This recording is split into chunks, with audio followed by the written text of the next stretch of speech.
We're going to create a masking effect using our video clip of the fire. Now this can either be done with an imported graphic, but can also be done with text from within inside Premiere Pro. In this instance, I am going to be using the Firewood AI file. You can also use Photoshop documents .psds as well as Illustrator files.ais. I'm going to double click on the Firewood AI graphic just to preview it in the source monitor. You will see that it is black text with a transparent background. It will use the black of the text to display the video and use the transparent area to hide the video.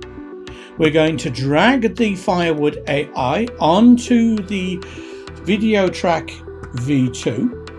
We're going to trim it so it extends the full length of our clip. We're then going to switch in the project panel area to the effects panel. We're going to type in the word track matte key. We can then add track matte key to the campfire video layer.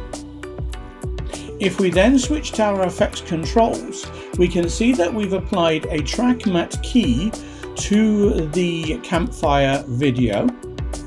We need to tell it what to use as the matte. We're going to select video 2.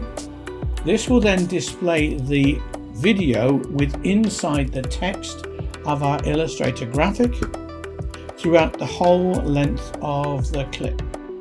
If we want to see the best quality of our video, we will need to render it from in to out.